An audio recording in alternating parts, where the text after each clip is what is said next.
வாழ்க வளமுடன். வாழ்க வையகம், வாழ்க வையகம், வாழ்க வளமுடன். குரு வாழ்க, குருவே துணை. வாழ்க இறைநிலை, வாழ்க பிரபஞ்சம், வாழ்க வையகம், வாழ்க வளமுடன். வாழ்க இறைநிலை, வாழ்க பிரபஞ்சம், வாழ்க வையகம், வாழ்க வளமுடன். வாழ்க இறைநிலை, வாழ்க பிரபஞ்சம், வாழ்க வையகம், வாழ்க வளமுடன். குரு வாழ்க, குருவே துணை. இந்த இனிமையான மாலை வேளையில இந்த ஒரு தெய்வீகமான நிகழ்விலே கலந்து கொண்டுள்ள மனித தெய்வங்களாகிய உங்கள் அனைவரையும் வாழ்க வளமுடன் என வாழ்த்தி மகிழ்வதில் பெருமகிழ்ச்சி அடைகின்றோம். வாழ்க வளமுடன். எல்லாம் வல்ல அருட்பேராற்றலையும் அதன் அனைத்து தன்மாற்ற நிலைகளையும் ஒரு சேர நினைந்து நன்றியுணர்வோடு வணங்கி கொண்டே இருக்கும். ஏன்னா அவ்வளவு நன்மைகளை இந்த இறை ஆற்றல் நமக்கு செய்திருக்கிறது. அதுல ஒரு மிகப்பெரிய ஒரு பொக்கிஷமான விஷயம்தான் இந்த மௌனம் என்று சொல்லலாம். அதாவது மனித வாழ்வினுடைய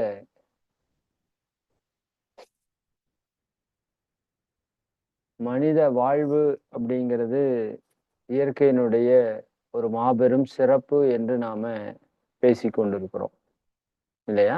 மகரிஷி அவர்கள் முதல் கொண்டு எல்லா மகான்களும் சொல்லுகின்ற செய்தி, இந்த மனித பிறவி என்பது மிக மிக உயர்ந்தது, அரியது என்று சொல்றோம்.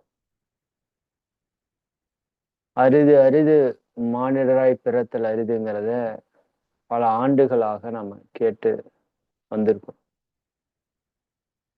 ஆனால் அந்த அரிய பிறப்பு அப்படிங்கிறது எங்க அரிதாக உணரப்படுகிறது அப்படின்னா, நம்மை உணர்கின்ற இடத்துலதான் அது நடக்குது. அப்ப அரிது அரிது மானிடராய் பிறத்தல் அரிது அப்படின்னு சொன்ன ஔவையார், அதற்கப்புறம் கூன் குருடு செவிடு பேடு நீங்கி பிறத்தல், அதற்கப்புறம் ஞானமும் கல்வியும் நயத்தல், அதற்கப்புறம் தானமும் தவமும் செய்தல் என்று 2 விஷயத்தை சொல்லியிருக்கான். இந்த தானமும் தவமும் செய்தல் அப்படிங்கிறதுக்குள்ளேயே அத்தனை ஞானமும் அடங்கிவிட்டது என்று சொல்லலாம். அதிலே தவத்திலே 2 தவங்கள் என்று மகரிஷி சொல்கின்றார். ஒன்று அகத்து தவம், அது நாம் செய்யக்கூடிய தியானம். இரண்டாவது புறத்து தவம் என்று ஒன்றை குறிப்பிடுகிறார். அது அறநெறி, ஒழுக்கம், கடமை, ஈகை என்ற வாழ்க்கை. இந்த தானத்தையும் தவத்தையும் யார் செய்கிறார்களோ அவர்களுக்கு வானவர் நாடு என்று சொல்லக்கூடிய அந்த சொர்க்கம் கிடைத்துவிடும் என்று ஔவையார் அதுல குறிப்பிடுறாங்க. அதுல இன்னொன்றை நாம சேர்த்தி கொள்ளலாம். தானமும் தவமும் தான் செய்தல் அப்படின்னு சொன்ன இடத்துல என்னுடைய சிந்தனையில இருந்து நான் சொல்றேன். தானமும் தவமும் தான் செய்திடினும் தற்சோதனையும் மௌனமும் நாம் செய்வது அதற்கு அடுத்த நிலையாக, சும்மா ஒரு சிந்தனைக்காக சொல்றேன், அதுக்குன்னு ஔவையாரை பீட் பண்ணி சொல்றேன்னு எடுத்துக்க வேண்டாம். ஏன்னா அதுல ஒரு விஷயம் வரணும் இல்ல. ஏன்னா சமுதாயம் பன்னெடுங்காலமாக ஒரு வளர்ச்சியை பெற்று வந்துட்டே இருக்கு. அந்த வளர்ச்சியை நம்ம அனுபவிச்சுட்டே இருக்கோம். அப்ப அந்த தானமும் தவத்துக்குள்ள எல்லாம் அடக்கம்தான். ஆனால் அது ஒரு மைல்கல்லாக மகரிஷி அவங்க கொடுத்திருக்கிறது தற்சோதனையும் இந்த தவத்தையும் தற்சோதனையும் செய்யக்கூடிய மௌனத்தையும். இப்ப யாரு பெரும் பேறு பெற்றவர்கள் அப்படின்னு என்கிட்ட கேட்டா நான் சொல்லிடுவேன், இப்போ மௌனம் இருக்கிறதுக்கான வாய்ப்பு கிடைத்தவர்கள் பெரும் பேறு பெற்றவர்கள். ஆமா, அதற்கு மேல ஒண்ணும் சொல்றதுக்கு தெரியல எனக்கு. நான் அடிக்கடி சொல்லுவேன், இந்த பூமியில பிறக்கிறது பெருசு, மனுஷனா பிறக்கிறது அதை விட பெருசு. அதுலயும் இந்தியால பிறக்கிறதோ, அதுல ஒரு ஆன்மீகம் சார்ந்த வாழ்க்கையில் இருக்கிறதோ, அதுல ஒரு ஞான மார்க்கத்தில் இருக்கிறதோ, அதுல ஒரு தெளிவான குருவை பிடிப்பதோ, அவருடைய பயிற்சியை முறையாக கற்பதோ, கற்ற பயிற்சிகளை முறையாக கடைபிடிப்பதோ அப்படின்னு நான் சொல்லுவேன். அந்த இடத்துலதான் நம்ம எல்லாரும் இருக்கிறோம். அதனால இந்த உலகத்தின் மிகப்பெரிய புண்ணியசாலிகள் யார் அப்படின்னு கேட்டா, நீங்க மார் தட்டி சொல்லலாம், நீங்கள் நானும் தான். இது ஒரு அகங்காரத்துல சொல்றது இல்ல. இது இயற்கையுடைய உண்மையை சிந்தித்தால் இந்த பிரபஞ்சத்துல இறைநிலை உச்சகட்டம். அதற்கு அடுத்ததா நம்ம வணங்குறவங்க மகான்கள். இந்த கருத்தை நான் சில முறை பதிவு செய்திருக்கிறேன். அதற்கு அடுத்த நிலையில அதை உணர்வதற்கு பயணிப்பவர்கள் நீங்களும் நானும். அப்ப இந்த உலகத்தில் போற்றக்கூடியவர்களாக இருக்கிறதுல இறைவனுக்கு அடுத்தது குரு மகான்கள். அவர்களுக்கு அடுத்தது ஆன்மீகத்திலே உயர வேண்டும் என்று தீவிரமாக இந்த யோக பயிற்சிகளை செய்பவர்கள், அவர்களை யோகிகள் என்று நாம் சொல்றோம். நாம் எல்லாம் யோகிகள். அப்போ அந்த உயர்ந்த நிலையில நாம் எல்லாருமே இருக்கிறோம். அப்போ நம்ம வந்த நோக்கத்தை நாம அடையணும் அப்படின்னா அதற்கு ஒரே வழி பயிற்சி அப்படின்னு தெரியுது. அப்ப அந்த பயிற்சியில ஒரு உச்சகட்டமான ஒரு பயிற்சி தான் இந்த மௌனமாக நான் பார்க்கிறேன். என்னுடைய அறிவு கெட்டி நான் சொல்பவை எல்லாமே உங்கள் சிந்தனைக்கு சரிதானுங்களா? இந்த ஒரு வரி மிகப்பெரிய வரி. நாமும் பலமுறை கேட்டிருக்கிறோம். ஆனா நம்ம எவ்வளவு அதை கடைபிடிச்சோங்கிறது என்ன அளவுல கொஞ்சம் குறைவு. ஆனால் அது ரொம்ப முக்கியம். சொல்லால் மட்டும் நம்பாதே. நான் இன்னைக்கு சொல்ற செய்தி முதல் கொண்டு நான் சொல்றேன். இன்னைக்கு நான் என்னுடைய அனுபவத்தை உங்க கூட ஷேர் பண்ணணுங்கிறது தான் இந்த நோக்கத்துல வந்தேன். ஏன்னா இது நேற்றே உங்களுக்கு பகிரப்பட்டிருக்கணும். ஏன்னா அது நேரமாக ஆக தன்மையில மாற்றத்தை ஃபீல் பண்ண முடியுது. இன்னைக்கு ஒன்றும் பெரிய மாற்றம் ஆகல. இருந்தாலும் எந்த க்ஷணத்துல வேணா மாற்றம் நிகழலாம் இல்லையா? அந்த தன்மை மாறிடும்.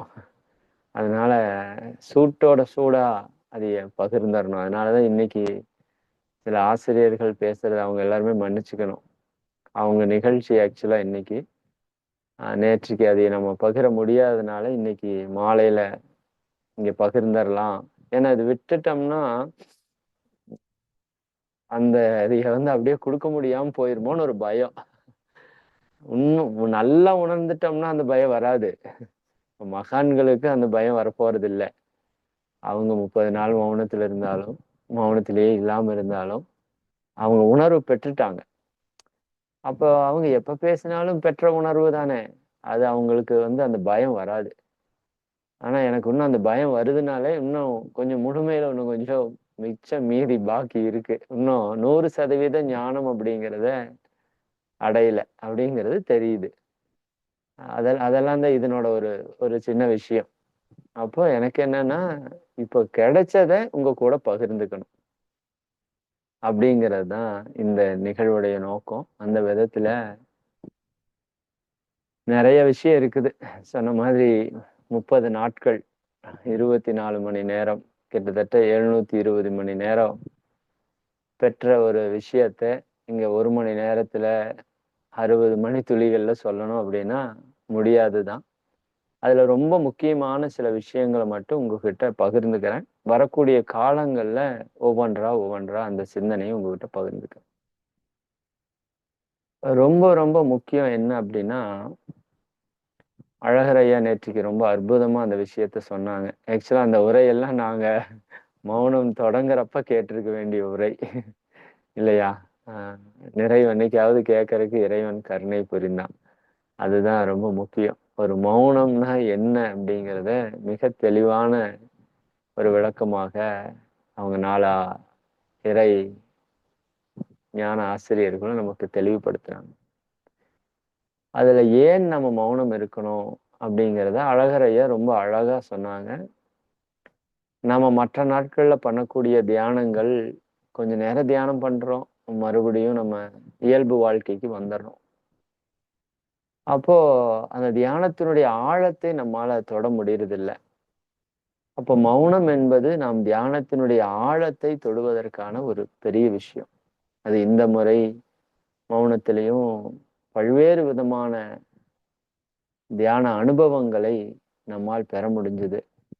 பிரபஞ்ச காட்சி, இறை காட்சி, ஆஹ் நான் யார் என்ற ஒரு தன்மை, நான் அறிவு என்கின்ற அந்த உண்மை உணர்தல், இதெல்லாமே ரொம்ப ஒரு தவத்தினுடைய ஒரு உச்சகட்டமான ஒரு தன்மைகள்லாம் நல்லா நிறைய உணர முடிஞ்சது. எல்லா அன்பர்களுக்குமே இது முடிஞ்சது. இது நான் பெரிதாக பேசுறதா நினைக்க வேண்டாம். ஆக்சுவலா இது எல்லாருக்குமே முடியும் தான். சரிங்களா? நான் நேற்றே சொன்னேன். அந்த நிறைவுரையில ஏதோ ஒரு செய்தியாவது சொல்லணும்னு சொல்லி, ஞானம் என்பது மிக மிக எளிது. சரிங்களா? அதுதான் உண்மை. ஆனா அந்த எளிதை நம்ம புரிஞ்சு கொள்றதுக்கு தான் நமக்கு ஒரு பக்குவம் வர வேண்டியதா இருக்கு. சரி, ஏன்னா நாம ரொம்ப கடினமா இருக்கிறோம், கடுமையா இருக்கிறோம் நம்ம இயல்புலயே. அப்ப எளிமையா புரிஞ்சுக்கிறதுக்கு நமக்கு ரொம்ப ரொம்ப நுட்பமா விளக்க வேண்டியதா இருக்கு. எனக்கு உண்மையாலுமே இந்த ஒரு 24, 25வது நாள் இருக்கும் மௌனத்துல. அந்த அன்னைக்கு ஒரு பெரிய ஸ்பார்க். என்ன சொல்றது?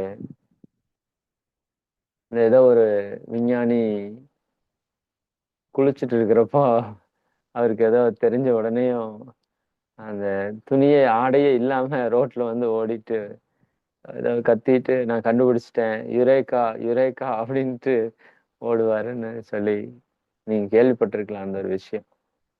அந்த உண்மையை தெரிஞ்ச உடனேயும் அந்த சந்தோஷத்துல என்ன பண்றது அப்படின்னு தெரியல. அப்படிங்கிறப்போ இந்த நான் யார் அப்படிங்கிற ஒரு தத்துவத்தை நானே 1000 தடவைக்கு பக்கம் நடத்தியிருப்பேன். ஒரு 1000 தடவை பேசியாவது கேட்டிருப்பேன். ஏன்னா கிட்டத்தட்ட ஒரு 20 ஆண்டுகளா இந்த பயணத்துல சாக்ரட்டிஸாமா, சாக்ரட்டிஸான்னு தெரியல. சரி, ஓகே, யாரோ ஒருத்தர் கான்செப்ட் புரிஞ்சுட்டீங்கன்னா சரி. ஆஹ் ஒரு 20 வருஷமா நான் இதுல பயணிச்சுட்டு இருக்கேன் இல்லையா? 19 வருஷம் ஆச்சு. பெருமைக்கா சொல்றதுக்கு ஒண்ணும் இல்ல. மகரிஷி 40 நாள்ல ஃபீல் பண்ணிடலான்னு சொல்லி எழுதியிருக்கிறாரு. ஆஹ் ஞானமும் வாழ்வும். நான் சில விஷயங்கள் உங்களுக்கு முக்கியமா ஒரு 4, 5 விஷயத்த சொல்லணும். கிட்டத்தட்ட 40 விஷயத்துக்கு மேல சிந்திச்சு வச்சேன். ஏதாவது முக்கியமானது உங்களுக்கு சொல்லிடணும், எதுவும் மிஸ் ஆகக்கூடாதுன்னு ஒரு 4, 5 உங்கள்கிட்ட சொல்லிடுறேன் இன்னைக்கு. குறிப்பாக ஞானம் என்பது சரி, ஆர்க்கிமெடிசனா? ஓகே, எனக்கு தெரியல அவர் யாருன்னு. ஆர்க்கிமெட்டிஸ் தத்துவமா இருக்கலாம். சரி, அப்போ அந்த மாதிரி ஒரு ஞானம் என்பது நீங்க கேள்விப்பட்டிருக்கலாம். குதிரையினுடைய அஹ், மேல ஏறுவாங்க இல்லையா? அதுல ஞானம் எப்படி கிடைக்கும் அப்படின்னு சொல்றப்போ ஒரு உதாரணம் சொல்லியிருப்பாங்க. குதிரை மேல ஏறுறதுக்கு அதுக்கு ஒரு நம்ம ட்ரைனிங் இருக்கணும். இடது காலை மேல வச்சுட்டு ஏறுனீங்கன்னா, ஒரு காலை வச்சுட்டு ஏறுறோம் இல்லையா? இந்த காலை எடுத்து வச்ச ஒரு நொடி பொழுதுல அந்த காலை எடுத்து வச்சிடணும். ஏன்னா இந்த காலை வச்சனையுமே குதிரை மூவ் ஆயிருமாமா. இந்த காலை வச்சனையுமே குதிரை மூவ் ஆயிரும். நீங்க அப்ப எவ்வளவு ஸ்பீடா அந்த காலை எடுத்து வைக்கணும் அப்படிங்கிறது புரியுதா? அப்போ இந்த ஞானம் கிடைக்கிறதுக்கான நேரம் என்று மகான்கள் இந்த குதிரை மேல ஏறுற ஒரு கால் எடுத்து வச்சு அடுத்த கால் எடுத்து வைக்கிற நேரத்துக்குள்ள ஞானம் கிடைச்சிடும். நொடி பொழுதில் கிடைப்பது ஞானம் அப்படின்னு சொல்லியிருக்காங்க. அப்ப அதுதான் அந்த விஞ்ஞானிக்கு அந்த ஒரு ஏதோ பயங்கரமான தேடுதல். அது ஒரு ஸ்பார்க் ஆன உடனேயும் அப்படி ஒரு மகிழ்ச்சி. அப்ப என்ன பண்றதுன்னு தெரியாம. மௌனத்துல வேற இருக்கிற மாரி கத்தவும் முடியாது, சொல்லவும் முடியாது. ஆனா பயங்கரமான ஒரு ஃபீல். பல வருஷமா அந்த நாணியார் தத்துவத்த பேசியிருக்கிறோம். அறிவே தான் தெய்வம் தெய்வம்னு சொல்லியிருக்கிறோம். எல்லாம் வல்ல தெய்வம் எத்தன தடவ அந்த பாட்டு கேட்டிருக்கிறோம். இல்லையா? அதுக்குள்ள எவ்வளவு ஞானங்கள் இருக்குதுங்கிறத புரிஞ்சிருக்கிறோம். பட் நான் யார் அப்படிங்கிறது ரொம்ப ரொம்ப சிம்பிளா இருக்கு. நான் என்பது அறிவு. நான் என்பது சுத்த வெளி. சரிங்களா? ஆ இந்த தத்துவம் வந்து அந்த அன்னைக்கு அப்படியே ஒரு தியானத்துல அப்படியே உட்கார்ந்துட்டு நாங்க என்ன டெக்னிக் யூஸ் பண்ணோம் அப்படின்னா, தியானம் பண்ணுவோம். பண்ணிட்டு தியானத்த கம்ப்ளீட் பண்ண மாட்டோம், மௌனத்துல. காலையில நடக்கிற தியானம் உங்க கூட எல்லாரும் கூடயும் சேர்ந்து இந்த பிரபஞ்ச சக்தி ஈர்ப்பு தவம் நடக்கும். சாயங்காலம் நம்ம எல்லாரும் கூடயும் சேர்ந்து பஞ்சபூத நவர்தவம்னு பிரபஞ்ச சக்தி வாழ்த்து தவம் இரு இருதய தியானமும் நடக்கும். அது ரெகுலர் நம்ம எல்லாரும் ஒண்ணா பண்ணோம். ஆனா நாங்க 9:30க்கும் 3:30க்கும் ஒரு தியானம் வச்சிருந்தோம். அந்த தியானத்த கம்ப்ளீட் பண்ண மாட்டோம். அது வந்து குரு உணர்த்திய விஷயம்னு கூட வச்சுக்கோங்களேன். ஆ அப்போ அத கம்ப்ளீட் பண்ணாம விட்டதுல என்னாச்சு அப்படின்னா, அந்த தியானத்துல துரியாதீதம்னா சிவக்களத்துல கொண்டு போய் நிறுத்திருவோம். அவங்க அங்கேயே நின்னுக்கணும். அவங்களா விருப்பப்பட்டு எப்ப முடிக்கிறாங்களோ முடிச்சுக்கலாம். இது இன்ஸ்ட்ரக்ஷன் முதல் நாள்லயே சொல்லிட்டோம். அப்படி செஞ்சுட்டே வர வர வர வர ஆ அந்த தியானம் முடிக்காம விட்டுட்டோம் இல்லையா? அது உள்ள போய் நெறைய வேலைகள செஞ்சுது. சில நாட்கள்ல சிந்தனைகள்ல மிக ஆழமாக இறைநிலைக்குள்ள நிக்கிறப்ப, இறைநிலைனா என்ன? அது எப்படி இருக்குது? அது எப்படி அறிவுன்னு சொல்றாங்க? அது எப்படி சுத்த வெளின்னு சொல்றாங்க? அது எப்படி எல்லாமா டிரான்ஸ்ஃபார்ம் ஆயி வந்திருக்கு? அது எப்படி நீங்களாவும், நானாவும் இருக்குது? நான் மறுபடியும் சொல்றேன். இது உங்களுக்கு எல்லாம் தெரிஞ்ச விஷயம் தான். இன்னும் நல்லா தெரிஞ்ச விஷயமும் கூட. இது நீங்க வகுப்பெடுக்க சொன்னா கூட நீங்க இப்ப சிறப்பா நெறைய பேர் எடுத்துற முடியும். எல்லாம் வல்ல இறைநிலையே இறை துகள்களாகி, விண்ணாகி, காற்றாய், நெருப்பாய், நீராய், நிலமாய், பஞ்சபூதங்களாகி, பஞ்சபூதம் சேர்ந்து அண்ட சராசரங்களாகி, அண்ட சராசரங்களிலே அவையே பஞ்சபூதங்கள் சரியாக இருக்கிற பூமியாகி, பூமியில பஞ்சபூதம் சரியாக சேர்ந்தபோது ஓரறிவாயி, 2 அறிவாயி, 3 அறிவு, 4 அறிவு, 5 அறிவாயி, 6 அறிவாக மனிதனா இருக்கிறான். இவ்வளவுதான் கான்செப்ட். சரிங்களா? இது இப்ப வேதாத்திரியம் புதுசா வந்தவங்க கூட சொல்லிருவாங்க. இதான் பிரம்மஞான தத்துவம். ஆனால் இதைய ரியலைஸ் பண்றதுன்னு ஒண்ணு இருக்குல்ல, அந்த இடம். அது உண்மையாலுமே நான் 18 ஆண்டுகளா, 19 ஆண்டுகளா ஏதாவது ஒரு செய்ததனுடைய ஒரு புண்ணியமா இருக்கலாம். இல்லாட்டி முன்னோர்கள் செய்த ஏதாவது புண்ணியமா இருக்கலாம். இல்லாட்டி குருவினுடைய கருணையா இருக்கலாம். இல்லாட்டி இறைவனுடைய ஆசியா இருக்கலாம். ஒரு ஸ்பார்க்குங்க. அந்த சுத்த வெளி, அந்த அறிவு, அதுதான் நான் அப்படிங்கிறத ஸ்பார்க் ஆகுது அப்ப. இவ்ளோ வருஷமா இதைத்தான் பேசிட்டு பேசிட்டு இருந்திருக்கிறோம். எத்தனை பேருக்கு பேசியிருக்கிறோம். பட் இது புரியாமயே பேசியிருக்கிறோம். புரியாமயே பேசியிருக்கோம்னா, நீங்க தெரியாம பேசுறதுக்கும், புரியாம பேசுறதுக்கும் வித்தியாசம் இருக்கு. புரியாம பேசுறதுக்கும், உணராம பேசுறதுக்கும் வித்தியாசம் இருக்கு. நான் அதைய புரிஞ்சு பேசியிருக்கிறேன். பட் அதைய உணர்ந்து பேசியிருக்கிறேனா அப்படின்னு கேட்டா இல்ல. அத அழகரையா நேத்து அதைய கோட் பண்ணாங்க. இனிமேல் மதனுடைய செயல் வந்து வேற மாதிரி இருக்கும். சிந்தனை வேற மாதிரி இருக்கும். சத்தியமான விஷயம். அவர் அப்படியே என்னை ஸ்கேன் பண்ண மாரி பேசிட்டாரு. அது பெரிய விஷயம். அது அவங்க எல்லாம் அந்த நிலையிலேயே இருக்கிறாங்கன்னு வச்சுக்கோங்களேன். ஆமா, உண்மையாலுமே இவ்வளவு நாள் நான் எதை இறை, இறை, இறை இறைன்னு சொல்லிட்டு இருந்தனோ, இறை விண், இறை காற்று, இறை நெருப்பு, இறை நீர், இறை நில இதெல்லாம் என்னுடைய ஒரு புரிதல்ல இருந்து நான் சொல்லிட்டு வந்தேன். இறைவன் தான் இதுவா இருக்கிறான்னு மகிழ்ச்சி சொல்லிட்டாரு. அப்ப இறை விண்ணு, இறை காற்று, அப்படிதான் நம்ம சொல்லிட்டே வந்தோம். அது உண்மைதான். பட் அது உங்களுக்கு எப்படி சொல்றது? நானே இறைவன் தானே சொல்றேன். ஆனால் நான் என்னை இறைவனா பாக்குறேனா அப்படின்னு ஒரு கேள்வி இருக்குல்ல. சொல்றது வேற, பாக்குறது வேற, உணர்றது வேற. தெரிதல், அறிதல், புரிதல், உணர்தல் அப்படிங்கிற விஷயம் இருக்கு. இந்த உணர்தல் தான் ஹைலைட்டு. அதுக்கு முதல் தெரியணும், புரியணும். சரிதானுங்களா? அது இல்லாம முடியாது. பட் அது 3 ஸ்டேஜ் நம்ம சொல்லுவோம்ல. இன்ஃபர்மேஷன், போர் அடிக்குதா ஸ்பீச் ஏதாவது? சரிங்களா? 3 விஷயம் சொல்லுவாங்க. இன்ஃபர்மேஷன், கன்ஃபர்மேஷன், டிரான்ஸ்ஃபர்மேஷன் 3 விஷயம் சொல்லுவாங்க. எந்த ஒரு விஷயத்தை எடுத்தாலும் ஃபர்ஸ்ட் அது இன்ஃபர்மேஷனா நமக்கு வரும். அதை நாம சிந்திச்சோம்னா கன்ஃபர்மேஷன் ஆகும். அதுக்கப்புறம் நம்ம டிரான்ஸ்ஃபர்மேஷன் ஆகும். இந்த 3 ஸ்டேஜ் இருக்கு. இப்ப நான் இவ்வளவு வருஷமா நான் எப்படி இருந்திருக்கேன்னா, என்னோட அறிவு கேட்டு நான் சொல்றேன், ஜஸ்ட் இன்ஃபர்மேஷன்ல இருந்திருக்கிறேன். இந்த விஷயத்தை பொறுத்த வரைக்கும் நான் யார், நான் அறிவு, நான் தெய்வம், இறைவன் தான் எல்லாமா இருக்கிறாங்க. ஜஸ்ட் இன்ஃபர்மேஷனா இருந்திருக்கிறேன். ஆனால் இந்த மௌனத்திலே அது கன்ஃபர்மேஷன் ஆயிடுச்சு. இதுதான் அந்த மௌனத்தினுடைய வெரி ஹைலைட்டா நான் வந்து ஃபீல் பண்றது இதுதான். சரிங்களா? அப்ப இப்ப என்ன ஆயிடுச்சு, அந்த தவத்துல சிந்தனையில ஆழ்ந்து செல்ல செல்ல நான் யார், நான் யார், நான் யார் அப்படிங்கிறத கேட்க கேட்க மகரிஷி அவர்களுடைய தத்துவ விளக்கங்களும் அந்த தவத்தினுடைய ஆழமும் சேர்ந்து நான் அது சிந்தனைக்குள்ள செல்லும் போது அது தெளிவா சொல்லிருச்சு. நீதான் இறைநிலை, நீதான் பிரம்மம், நீதான் தூய வெளி, நீதான் அறிவு. அப்ப இறைநிலையே தான் நீயாக இருக்கிறது, இறைநிலையே தான் அனைத்துமாக இருக்கிறது. இப்படின்னு மகரிஷி சொன்ன தத்துவங்கள் எல்லாமே இப்ப வேற மாதிரி புரியுதுங்க. எப்படிதான் சொல்றதுன்னு தெரியல. இந்த அரிதோறும் அரிதோறும் அறியாமை கண்டட்டார் அப்படின்னு சொல்லுவாங்க இல்லையா? ஒன்றை தெரிஞ்சுக்க தெரிஞ்சுக்கதான் நமக்கு எவ்வளவு அறியாமை இருக்குதுன்னே தெரியுது.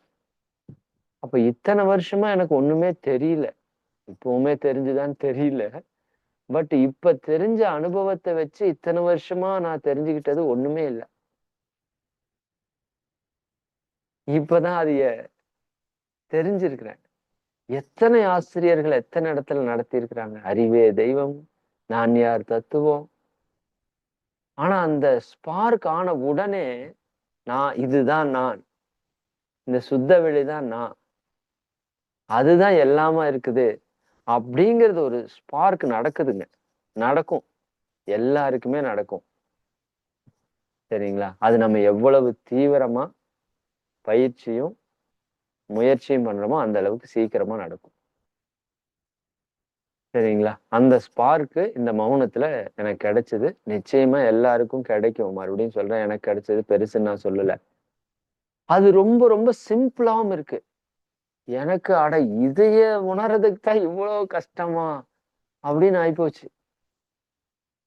அத ஃபீல் ஆகுறப்ப இதைய வந்து 19 வருஷமா இது ஏன் நான் உணரல அப்படின்னு அதுக்கு ஏதோ ஒரு கர்மாவோ ஏதாவது தடையா இருக்குதுன்னு வச்சுக்கோங்களேன். இல்ல என்னுடைய முயற்சி குறைவா இருக்குதோ, அல்லது என்னுடைய சிந்தனை தன்மை குறைவா இருக்குதோ, அதெல்லாம் முன்வினை பயனா இருக்கலாம். பட் அதை உணர்றப்ப இவ்வளவு ஈஸியா, இறை உணர்வுங்கிறது இவ்வளவு எளிமையா, நான் யாருன்னு புரிஞ்சுக்கிறது இவ்வளவு எளிமையா, உண்மையாலுமே அவ்வளவு எளிமையா இருக்குது. பட் இதுக்கு ஏன் நம்ம இவ்வளவு கஷ்டப்பட்டோம் அப்படின்னா, அதுதான் முன்வினை பயனும் நம்ம மற்ற விஷயங்களும் நாம் அதை அடையிறதுக்கு ஒரு தடையை கொடுத்து இப்போ வந்து அதைய புரிய வச்சிருக்கு. இன்னும் ஒரு படி மேல போய் எது ஒண்ணுமே ஈஸியா கிடைச்சிட்டாலும் அதுக்கு வேல்யூ இல்லைல்ல. உண்மைதானே? ஒரு கல்யாணம் நடக்கணும், எனக்கெல்லாம் டக்குன்னு கல்யாணம் ஆயிடுச்சு. அதனால கூட அது மேல ஒரு வேல்யூ இல்லாம கூட இருக்கலாம் எனக்கு. சரிதானுங்களா? ஆனா கஷ்டப்பட்டு ஒருத்தர் கல்யாணம் பண்றாருன்னா அது ரொம்ப வேல்யூவா பார்ப்பாரு இல்லையா? குழந்தை டக்கு டக்குன்னு பிறந்துருச்சுன்னு வச்சுக்கோங்க, வேல்யூவே இருக்காது. இதே கஷ்டப்பட்டு ஒரு குழந்தை பிறந்துச்சுன்னா அதுக்கு பெரிய வேல்யூ இருக்கும். சரிங்களா? அது எனக்கு இந்த மௌனத்துல நான் 30 நாள் மௌனம் இருக்கல ஆக்சுவலா. 3 நாள் இருக்கிறதுக்கான சூழல் இல்ல. என்னோட வாழ்க்கை துணை லதா அவங்களுடைய அன்னையார். அவங்க என்னோட அப்பாவோட உடன் பிறந்த சகோதரி. அத்தை. சரிதானுங்களா? அவங்க இறைநிலை அடைஞ்சுட்டாங்க. 7வது நாள் ஹாஸ்பிட்டல். 8, 9, 10 அந்த 3 நாள் வந்து மௌனம் இருக்க முடியல. மௌனம் அப்போ நிறைவு பண்ணிட்டு வந்து தான் அப்புறம் மறுபடியும் தொடர்ந்து மறுபடியும் இருந்தேன்னு வச்சுக்கோங்களேன். அப்ப என்னன்னா, இறைவன் பல்வேறு விதமான கஷ்டங்கள குடுத்து தான் இந்த அனுபவத்த நமக்கு குடுக்குறான். என்னன்னா அவன் டெஸ்ட் பண்றான். இந்த மௌனத்திலேயே நீ உட்கார முடியுமா? அப்படிங்கிறதுக்கு நெறைய சோதனைகள். அது ஒரு நாளே நான் பேசணும். போன இது உட்கார்ந்த மாதிரி, இந்த மௌனம் இருக்கிறதுக்கு முன்னாடியும் கிட்டத்தட்ட ஒரு 4, 5 பெரிய இன்சிடென்ட்ஸ் நான் மௌனமே இருக்க முடியாத மாதிரியான சூழல். நடுவுலயும் இதுவுமே அவங்க தவறுனதுமே மௌனம் நின்னு போயிருமோ கூட நெனச்சேன். பட் ஆனா இறைவனோட கருணை 3வது நாளே அந்த காரியம் முடிஞ்சோனயுமே அடுத்த நாள்ல இருந்தே மௌனம் இருக்கிறதுக்கான சூழல் வந்துருச்சு. அப்ப என்னன்னா, இந்த கஷ்டங்கள் எல்லாமே நம்மளை பக்குவப்படுத்துறதுக்காக தான் வருதுங்கிறத முதல்ல நம்ம அண்டர்ஸ்டாண்ட் பண்ணணும். அது எனக்கு என்னன்னா, இந்த மார்கழியில இறையுணர்வு பெற்றணும் அப்படிங்கிறது தான் நோக்கம். 2 நோக்கம் எப்பவுமே நம்ம மௌனம் இருக்கிறப்ப. நாம இறையுணர்வு பெறணும். உலக மக்கள் எல்லாரும் இறையுணர்வு பெறணும். இந்த 2 தான் நோக்கம். வேற எந்த நோக்கமும் இல்ல. அப்ப உலக மக்கள் எல்லாரும் இறையுணர்வு பெற்றாதான் உலக சமாதானம், அமைதி எல்லாமே முழுசா வரும். அப்ப உலக மக்கள் எல்லாரும் பெறணும்னா, அதுக்கு நாம் பெறணும். நாம் பெறாம அது குடுக்கறது வந்து முழுமையா குடுக்க முடியாது இல்லையா? இப்ப நாம உணர்ந்தாதான் மத்தவங்களுக்கு அதை உணர்த்த முடியும். அப்படிங்கிறது தான் மௌனத்தினுடைய நோக்கம். அப்ப அந்த அன்னைக்கு அத்தை அவங்களோட காரியத்துக்கு முந்தின நாள் பார்க்கறதுக்காக நம்ம ஆடிட்டர் ஐயா, மனோகர் ஐயா வந்தாங்க. வந்துட்டு இறைநிலை எப்படியெல்லாம் அந்த ஞானத்த குடுக்குது பாருங்களேன். பக்கத்தால அவங்க லதா அவங்க அக்கா பொண்ணு ஆடிட்டருக்கு படிக்கிறாங்க. அவங்க கிட்ட வந்து அவர் பேசிட்டு இருக்காரு. சிஏ பண்ணிட்டு இருக்காங்க அந்த பொண்ணு. பிரார்த்தனா அவங்க பேரு. சிஏ பண்றாங்க. சிஏக்கு அவங்களுக்கு கொஞ்சம் பயம். சிஏன்னா எல்லாருக்குமே கொஞ்சம் பயம் இருக்கு இல்லையா? அப்போ அவங்க சொல்லிட்டு அவரு ஒரு 1 மணி நேரத்துக்கு மேல அவர் நெறைய நல்லா கைடன்ஸ் பண்ணி, ஒரு டெஸ்ட் எல்லாம் வச்சு எல்லாம் பண்ணிட்டு, அவர் ஒரு விஷயம் சொன்னாரு பாருங்க. நான் அப்போ அவர் வந்து ஒரு 2 மணி நேரத்துக்கு மேல ஆச்சு. நான் வெளிய போயிட்டு அப்புறம் தான் வர்றேன். ஆனா அதுவரைக்கும் அவரு இருக்காரு. அவங்க கூட பேசிட்டு இருக்காரு. எனக்கே ஆச்சரியம். சரி, அவங்க ரொம்ப பிஸியான பெர்சன். ஆனா அப்போ ஒரு வார்த்தை சொல்றாரு பாருங்க. சிஏ படிக்கிறதுல ஃபெயில் ஆனாதாம்மா நல்லது அப்டின்னாரு. இது மிகப்பெரிய ஒரு ஞானம். இறைவன் எங்க எப்படி ஞானத்த குடுப்பான்னே சொல்லவே முடியாது. சிஏல நீ ஃபெயில் ஆனா தான் நல்லதுன்னாரு. அவரு ஃபர்ஸ்ட் அட்டெம்ப்ட்ல ஆல் இந்தியா ரேங்க்ல வந்துட்டாரு அவரு. ஆனா, நாம எப்ப ஃபெயில் ஆகுறோமாமா, அப்பதாம்மா நல்லா படிச்சு இன்னும் நெறைய அனுபவத்த, அறிவ நம்ம சேர்த்திக்க முடியுமா. அதனால சிஏல ஃபெயில் ஆகுறத பத்தி நீங்க கவலையே பட வேண்டாம். சந்தோஷமா ஃபெயில் ஆகுங்கன்னாரு. எனக்கு அப்போ வந்து அப்போ அந்த ஞானம் அடைதல்லயும் கொஞ்சம் லேட் ஆகுறது நல்லது தானே! இல்லையா? உண்மையா யோசிச்சு பாருங்க. டக்குனு ஞானம் கிடைச்சிருச்சுன்னா, இவ்வளவு ஆராய்ச்சிகள், இவ்வளவு சிந்தனைகள்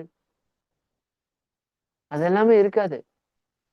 நான் உங்களுக்கு 2 நூல அறிமுகப்படுத்துறேன் உங்களுக்கு. இதெல்லாம் மிஸ் பண்ணிறக்கூடாதுன்னு கையிலேயே வச்சிருக்கேன் நானு. ஃபர்ஸ்ட் நூல் நம்ம பங்காரு ஐயா பலமுறை சொல்லியிருக்கிறாரு. ஆ இந்த நூல் தெரியுதா இல்லையா? ஞானமும் வாழ்வும். நேரா தெரியுதா? மகரிஷி அவங்களோட ஒரு மிக ஒரு அற்புதமான புத்தகம். ஞானமும் வாழ்வும் அப்படிங்கிற ஒரு புத்தகம். நோட் பண்ணி வச்சுக்கோங்க. ஞானமும் வாழ்வும் புத்தகம். மகரிஷியோட சென்டர்ஸ் எல்லாத்துலயுமே கிடைக்கும். அதுக்கு அடுத்தது மனவளக்கலை தொகுப்பு 1 அப்படிங்கிற புத்தகம். சரிங்களா? தெரியுதா? மனவளக்கலை தொகுப்பு 1. எனக்கு மாறி தெரியிற மாரி தெரியுது. கண்ணாடியில தெரியிற மாதிரி. மனவளக்கலை தொகுப்பு 1. இந்த 2 நூல் போதுங்க நம்ம ஞானம் அடைகிறதுக்கு. சீரியஸா சொல்றேன். எனக்கு ஆக்சுவலா அந்த மௌனத்துல எல்லாம் எனக்கு நிறைய புரிஞ்சது என்னன்னா, ஒண்ணு இறை உணர்வுங்கிறது ரொம்ப ரொம்ப சிம்பிள். பட் நான் நேத்து சொன்னது போல, எவ்வளோ பெரிய பூட்டையும் திறக்கிறது ஈஸி தான். பட் சரியான சாவிய கண்டுபிடிக்கணும். 1. 2வது கண்டுபிடிச்ச சாவிய கரெக்டான இடத்துலயும் போடணும். 2 விஷயம் இருக்கு அதுக்குள்ள. நம்ம சரியான சாவிய கண்டுபிடிச்சிட்டோம். இறைவனை உணர்வதற்கு, தன்னை உணர்வதற்கு வேதாத்திரியம் தான் வழிங்கிறத நம்ம கண்டுபிடிச்சிட்டோம். சரிங்களா? அதை கரெக்டான இடத்துல போட்டு திருப்புனோம்னா ஓப்பன் ஆயிரும். அந்த கரெக்டான இடத்துல போட்டு திருப்புறங்கிற இடத்துல நம்ம தவத்தை இது வரைக்கும் வச்சிருக்கிறோம். தற்சோதனை இது வரைக்கும் வச்சிருக்கிறோம். நான் தற்சோதனையை இந்த மௌனத்துல 2 பிரிவா பிரிச்சிருக்கிறேன். ஒன்றுதான், ஒன்றையே உங்களுக்கு புரிதலுக்காக 2 பிரிவா பிரிச்சிருக்கிறேன். ஒரு தற்சோதனை அப்படிங்கிறது நம்ம எண்ணம் மாறுதல், ஆசை சினமித்தல், சினம் தவிர்த்தல், கவலை. இந்த 4 ஒரு கேட்டகரி. 5வது தற்சோதனை நான் யார். இது வரைக்கும் நம்ம பண்ணாத ஒரு தற்சோதனை அதுதான். அத பண்ணுனாதான் ஞானம் கிடைக்கும். என்ன அறிவு கெட்டு சொல்றேன். சரிங்களா? மகரிஷி சொல்ற வழியில நான் யார் தத்துவத்தை எவ்வளவு பேர் தற்சோதனை அது எப்படி பண்றதுன்னா உங்களுக்கு புரியாது.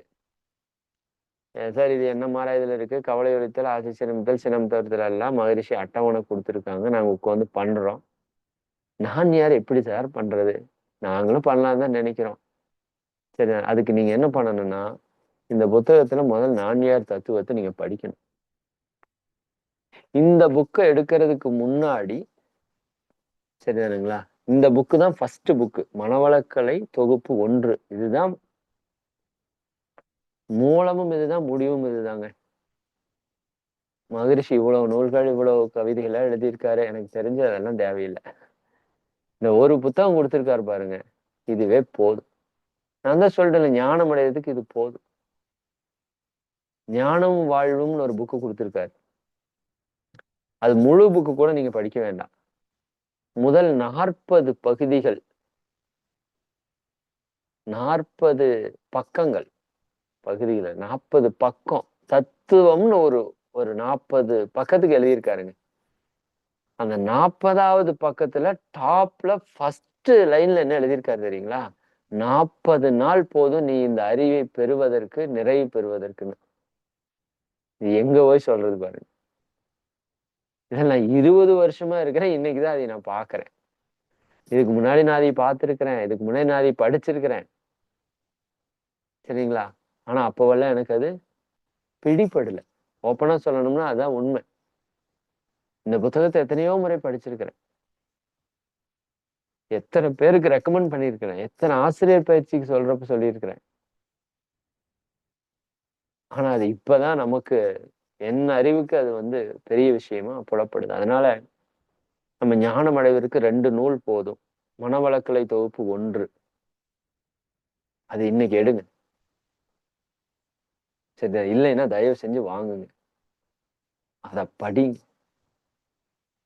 படிச்சுட்டு அதை சிந்தனைக்கு எடுக்கணும். அந்த சிந்தனைங்கிறத இந்த இடத்துல நான் சொல்ல வந்தது. நீங்கள் உங்களை அறிய வேண்டும் என்றால், நீங்கள் உங்களை பற்றிய ஆழ்ந்த சிந்தனைக்குள் சென்றே ஆக வேண்டும். வேற வழியே கிடையாது. இதைத்தான் மகரிஷி அவங்க காலங்காலமா சொல்லிட்டே இருக்காங்க. சொல்லால் மட்டும் நம்பாதே, சொல்லால் மட்டும் நம்பாதே. ஆனா நம்ம சொன்னாருன்னு நம்பிடுறோம். எல்லாம் வல்ல தெய்வம் அது எங்கும் உள்ளது நீக்கமறன்னு சொன்னார்ல, நம்ம நம்பிட்டோம்ல. இது தப்பு. சுயமாய் சிந்தித்தே தெளிவாய். ஜஸ்ட் கருத்துல சுத்தவெளி எல்லா இடத்துலயும் இருக்குதுன்னு புரிஞ்சுக்கிறது வேற. நல்லா புரிஞ்சுக்கோங்க. அது சிந்தனையுடைய ஒரு சிறு தொடக்கமா கூட இருக்கலாம். ஆனால் அதனுடைய ஆழம் என்னன்னா, அது எப்படி நீங்க கன்ஃபார்ம் பண்ணுவீங்க? ஆமா, நான் அறிவு, நான் தெய்வம், இப்ப நான் கன்ஃபார்மா சொல்றேன். எனக்கு நிறைய டவுட்ஸ் கிளியர் ஆயிடுச்சு. வான்காந்தம்னா என்ன, ஜீவகாந்தம்னா என்ன, பரமாத்மா என்னன்னு, ஜீவாத்மானா என்ன, சுத்த வெளினா என்ன, உடல்னா, உயிர்னா, மனம்னா என்ன, அறிவுனா என்ன, தெய்வம்னா என்ன, வெரி கிளாரிட்டியா இருக்கு என்னோட மைண்ட்ல இப்போ. நிறைய டவுட்ஸ் எனக்குள்ள. ஆத்மா அப்படின்னு சொல்றாங்க. நானே நிறைய நாள் ஆசிரியர்கிட்ட கேட்டிருப்பேன் திரும்ப திரும்ப. ஆத்மான்னு சொல்றாங்களே, ஒரு சிலர் அதை அழிவற்றதுன்னு சொல்றாங்க. ஆத்மாக்கு அழிவற்றதுன்னு சொல்றோம். அப்படித்தானே? உண்மைதானே? சரிங்களா? சரி, ஆத்மா அழிவற்றதுன்னா ஒரு ஆத்மானா என்னன்னு சொல்றாங்கன்னா, உயிர் தான் ஆத்மான்னு சொல்றாங்க. உயிர் தான் ஆத்மான்னு சொல்றாங்க. நம்ம உயிர்தான் ஆத்மான்னு சொல்றோம். அப்ப ஆத்மாவுக்கு அழிவில்லைன்னா உயிருக்கு அழிவில்லையா? அப்படி ஒரு கேள்வி வருது. ஆனா உயிருங்கிறது என்ன? உயிருங்கிறது விண்துகள், அதனுடைய தொகுப்பு. அதுக்கு தோற்றம் இருக்கா? ஆமா இருக்கு. அதுக்கு ஒரு முடிவு இருக்கா? ஆமா இருக்கு. அப்ப உயிருக்கு தோற்றம் இருக்கு, முடிவு இருக்குல்ல. உயிரைத்தான் ஆத்மான்னு சொல்றோம். அப்ப ஆத்மாவுக்கு அழிவில்லைன்னு சொல்றோம். அப்ப உயிருக்கு அழிவில்லைன்னு சில இடத்துல சொல்றோம். அப்ப உண்மையாலுமே உயிருக்கு அழிவு இல்லையா? அப்படின்னா உயிருக்கு அழிவு இருக்குல்ல. விண்ணா இருந்ததுன்னா ஒரு தோற்றம் இருக்கு, இப்படி எனக்குள்ள நிறைய கேள்விகள். இந்த கேள்வி எல்லாம் உங்களுக்கு அண்டர்ஸ்டாண்ட் ஆகுதுன்னு தெரியுது. அப்ப அது எல்லாத்துக்குமே விடை ஞானம். எந்த ஒன்றை அறிந்திடில் இறைவன் முதல் உயிர் வரை எல்லாவற்றையும் உணர்த்துமோ அந்த ஒன்றே காந்தமாம். மறுபடியும் சொல்றேன், இது கேட்கறதுக்கு உங்களுக்கு பிரமிப்பா இருக்கான்னு தெரியல. இது ரொம்ப ரொம்ப சிம்பிளா இருக்கு. மகரிஷி நான் இன்னும் புரிஞ்சுக்கவே இல்லை. ஓப்பனா சொல்லணும்னா, மகரிஷி என்ன கண்ணோட்டத்துல சொன்னாரு பார்த்தாருன்னு எனக்கு இப்பதான் புரிஞ்சிருக்கு.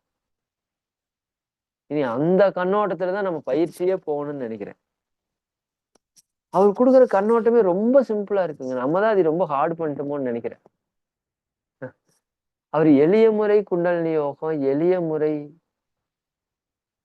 உடற்பயிற்சி, எளிய முறை காயகல்பம், எளிய தத்துவம் அப்படின்னு சொன்னதுனால அது எப்படி சொல்றது? அது ரொம்ப சிம்பிள்.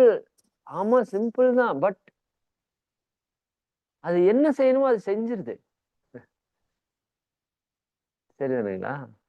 இப்ப இங்கிருந்து நீங்க மாட்டு வண்டியில போகணும் டெல்லிக்கு அப்படின்னா எவ்வளவு சிரமப்படணும் நீங்க. பட் ஃபிளைட் ஏறுனா 1 ஹவர்ல கொண்டு போய் விடுறானா? 2 ஹவர் 3 ஹவர்ஸ்ல விட்டுறான் இல்லையா? ரெண்டும் சேம் தான். இலக்கு ஒண்ணுதான், அடைஞ்சாச்சு. ஆனா மாட்டு வண்டியில போற கஷ்டப்பட்டு தான் நான் டெல்லி போவேன்னு சொன்னா என்ன பண்றது? இப்ப மகரிஷி ஃபிளைட் கொடுத்துட்டாரு இறைவனை உணர்றதுக்கு. 40 நாள் போதுங்க. எனக்கு தெரிஞ்சு இனிமேல் நம்ம பயிற்சி அந்த மாதிரி தான் போகணும். சும்மா வள கொல கொலவெல்லாம் தேவையில்லை. நெத்தி அடியா பேசுறாரு. அப்படியே அசந்து போயிட்டு அந்த நான்யார் தத்துவம் வர்றப்ப நம்மளுக்கு உண்மையாலுமே எனக்கு ஏன் துரியாதீதத்தை இப்படி அமைச்சிருக்காருன்னே நான் இது வரைக்கும் பெருசா கேள்வி. மகரிஷி சொன்னாரு துரியாதீத்துக்கு போறோம். அதுல ஏன் ஆக்னி வச்சாரு, துரியம் வச்சாரு, அதுக்கப்புறம் ஏன் மற்ற ஸ்டெப் வச்சு துரியாதீதம் வச்சாருன்னு தெரியல. தெரியல, உண்மையாலுமே தெரியல. ஏன் என்ன மாதிரி வச்சாரு, ஆசை சிரமத்தை வச்சாரு, சிரமத்தை வச்சாரு, கவரை வித்தை வச்சாரு, நான்யார் தத்துவம் வச்சாரு, எனக்கு தெரியலைங்க. இவ்வளவு நாள் தெரியல. ஆனா இப்போ ஒரு தெளிவு. இவ்வளவுதாங்க ஆன்மீகம், இவ்வளவுதாங்க ஞானம். சரிங்களா? அப்படிங்கிறத ரொம்ப ரொம்ப சிம்பிளா புரியவும் வச்சுட்டாரு, உணரவும் வச்சுட்டாரு.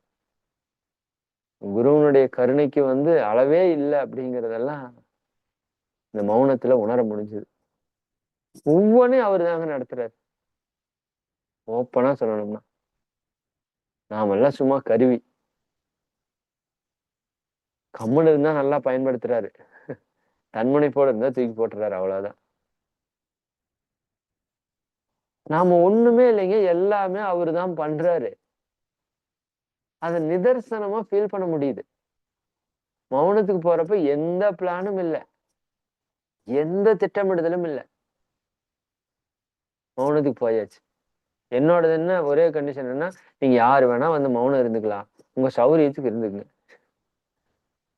சுதந்திரமா இருங்க, வாய் மட்டும் பேசக்கூடாது, செல்போனை கொடுத்துருங்க, அவ்வளவுதான் கண்டிஷன். இப்படிதான் ஸ்டார்ட் பண்ணும்.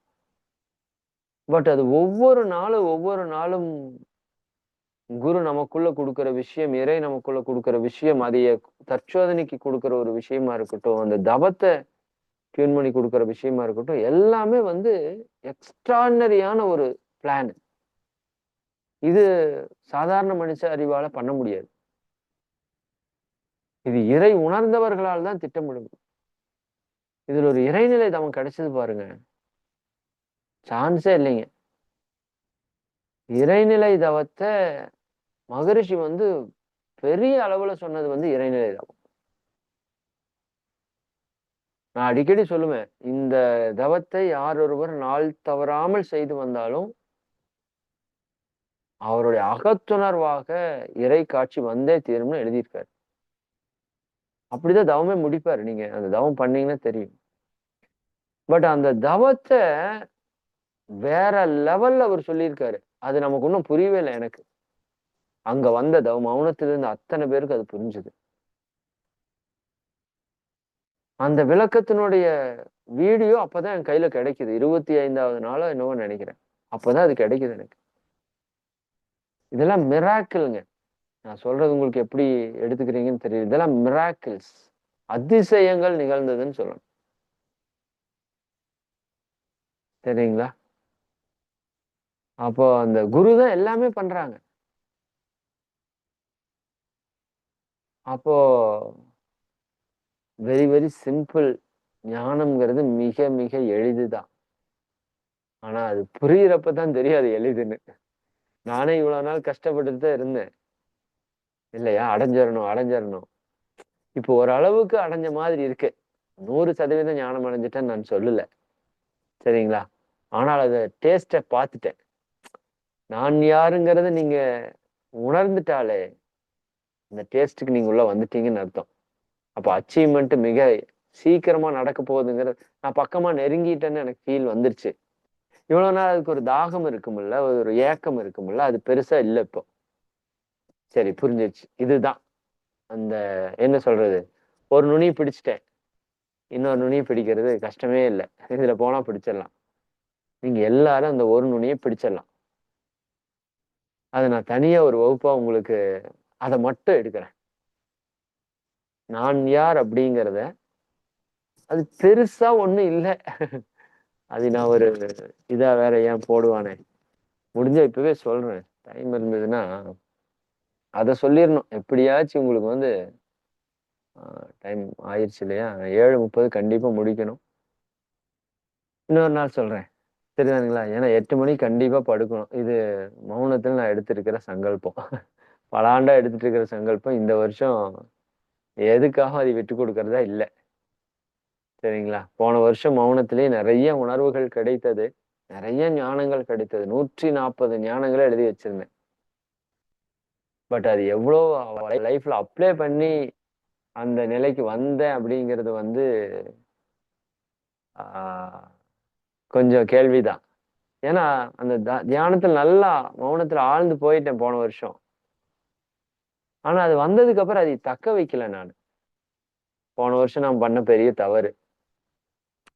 பயிற்சிகள்ல கொஞ்சம் ஏற்றம், இறக்கம், தொடர்ந்து மௌனம் நான் என்னைய மௌனத்துல ஆட்படுத்திக்காதது, இப்படி சில தவறுகள் செய்துட்டேன். சரிங்களா? 5ல் அளவு முறை, கொஞ்சம் தூக்கத்துலலாம் அளவு முறை கடைபிடிக்காதது. இது ஆக்சுவலா இந்த மார்கழியில ஃபுல் என்லைன்மென்ட் ஆயிருக்கும்னு நெனைக்கிறேன் எனக்கு தெரிஞ்சு. நான் சென்ற வருடம் மௌனம் முடிச்சு அந்த 11 மாசத்த என்னை நான் சரியா வச்சிருந்தேன் அப்படின்னா, நிச்சயமா இந்த வருஷம் ஃபுல் என்லைட்மென்ட்ங்கிறது நடந்திருக்கும். ஆனா ஃபுல் என்லைட்மென்ட் நடக்கல. அதற்கு ஒரே காரணம் என்னன்னா, நான் இந்த மௌனத்தில பெற்ற அந்த ஞானத்த, அந்த தவத்தினுடைய வலிமைய, அந்த ஆனந்தத்த, அந்த உணர்வ நான் தக்க வச்சுக்கல. பீக்ல போயி அதை அப்படியே நான் இறக்கிட்டே வந்து, அப்புறம் இயல்பா தியானம் செய்ற நபரா நான் மாறிட்டேன்.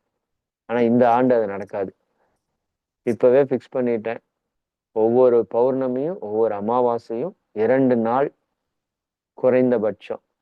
வாய்ப்பு கிடைச்சதுன்னா 3 நாள். மாதத்திற்கு 6 நாள் கம்பல்சரி மௌனம். ஒரு 6 மாதம் கழித்து 10 நாட்கள் அல்லது 15 நாட்கள் மௌனம். சரிங்களா? அந்த உணர்வை தொடர்றது வரைக்கும், முடிஞ்ச வரைக்கும் மேக்ஸிமம் மௌனமாக மௌனத்திற்கு முக்கியத்துவம் கொடுத்து அந்த மௌனத்தை அங்க நடத்தணும் அப்படிங்கிறத திட்டமிட்டிருக்கேன். ஏன்னா எப்பவுமே திட்டமிடுதல் வந்துருச்சுன்னா செயல்படுத்துதல் வந்துரும். அதனால நிறைய விஷயம் இயற்கை உணர்த்தி இருக்கு. நான் ஒரு 2, 3 விஷயத்த உங்க கூட ஷேர் பண்ணேன். ஃபைனலா நான் சொல்லி நிறைவு செய்றது என்னன்னா, நீங்க ஞானம் அடையிறதோ, நாம நம்மை உணர்றதோ, இறைவனை உணர்றதோ மிக மிக மிக மிக எளிது. அத மட்டும் மனசுல வச்சுக்கோங்க. சிரமப்படுறதுக்கு ஒண்ணுமே இல்ல. சரிங்களா? அந்த புரிதலுக்கு உங்கள நான் அடுத்த ஒரு வகுப்பு நான் நடுவுல நாளைக்கு ஏதாவது பேசணும்னா கூட, அதை பத்திய விளக்கம் பேசிருவேன்னு நெனைக்கிறேன் நானு. ஏன்னா, நான் நீ பேசக்கூடிய அடுத்தடுத்த உரைகள், மதிய நேரத்துல வரக்கூடிய உரைகள் எல்லாம் கொஞ்சம் இதை ஒட்டுன உரைகளாகத்தான் இருக்கும். ஏன்னா, இதைய கடத்திட்டு போறதுக்கு விரும்பல நான். இன்னும் கொஞ்ச நாள் ஆச்சுன்னா, என்னோட அனுபவங்கள்ல மாற்றம் ஏற்படும். நான் புரிதல்கள் கூட ஒரு மாற்றம் ஏற்படுறதுக்கு வாய்ப்பு இருக்கு. அதனால நாளைக்கு, நாளை மறுநாள் என்னோட உரைகள் மதியானத்துல, காலையில இருக்கிற உரைகள் எல்லாமே மேக்ஸிமம் இதுல பெற்ற ஞானத்தை பற்றி தான் பேசுவேன். குறிப்பா அந்த நான்யார் தத்துவம், அத நிச்சயமா நான் சொல்லிடுவேன். அதுதான் இந்த மௌனத்துல நான் பெற்ற மிக மிக ஒரு உயர்ந்த ஒரு தன்மை அப்படின்னு சொன்னா, இந்த நான் யார் அப்படிங்கிறத நான் உணர்ந்துகிட்ட மாதிரி, நீங்க எல்லாரும் உணர்றது ரொம்ப ரொம்ப எளிதுன்னு நான் சொல்றேன். எளிதுன்னு மட்டும் மனசுல வச்சுக்கோங்க. சரிங்களா? அது இத்தன நாள் எனக்கு நெறைய ஆசிரியர்கள் சொல்லி, இத்தன வருஷத்துக்கு அப்புறம் இன்னைக்கு தான் அது உணர்த்தப்பட்டிருக்குது. உணர்ந்துட்டு அதை உணர்த்தும்போது, உங்களுக்குள்ள அது உணர்ந்துரும் அப்படிங்கிற நம்பிக்கை எனக்கு இருக்கு. நல்லா புரிஞ்சுக்கோங்க. இந்த நூலுல மகரிஷி அவங்க உணர்ந்தத சொல்லியிருக்கிறாங்க. புரியுதா இல்லைங்களா? அப்ப மகரிஷி உணர்ந்தத சொல்லியிருக்கிறாங்க. நான் உணர்ந்தத படிச்சேன். அந்த உணர்ந்தத சிந்திச்சேன். அந்த உணர்வுக்கு மிக எளிமையா என்னை கூட்டிட்டு போயிருச்சு. அவ்வளவுதான் சொல்லணும். சரிங்களா? அப்ப அது ரொம்ப ரொம்ப எளிமைன்னு புரிஞ்சுக்கோங்க. ரொம்ப சிரமமெல்லாம் பட வேண்டாம். ஒண்ணே ஒண்ணு மனசுல வச்சுக்கோங்க. சரிங்களா? மகரிஷி திரும்ப திரும்ப சொல்ற ஒரே விஷயம், 2 ஒழுக்க பண்பாட ஃபாலோ பண்ணுங்க. பட் இதைய தொடாம நம்ம ஃபாலோ பண்றதுங்கிறது நடக்காது.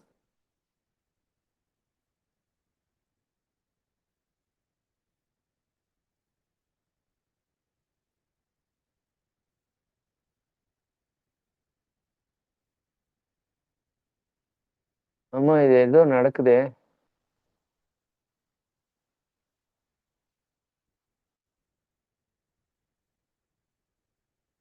ஆமா, இதுல ஸ்க்ரீன்ல ஏதோ நடக்குது. என்னன்னு தெரியல எனக்கு கண்டுபிடிக்கிறதுக்கு. யாரோடதோ ஸ்க்ரீன் ஷேர் ஆயி ஏதோ சம்திங் நடக்குது. கண்ணம்மா இல்லைங்கய்யா இல்லைங்கய்யா இல்லையா?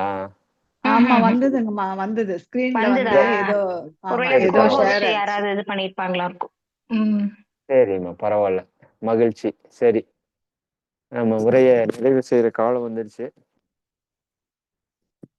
கொஞ்சம் முழுமையா சொன்ன மாதிரி இல்ல. பட் காலம் கருதி நிறைவு செய்றேன். சரிங்களா? சிந்திப்போம், பேசுவோம். அடிக்கடி சந்திச்சு இத பத்தி சிந்திச்சு பேசுவோம்.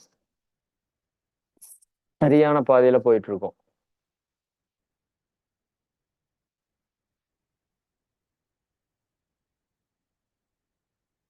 பயப்படவே வேண்டாம். சந்தேகமே வேண்டாம்.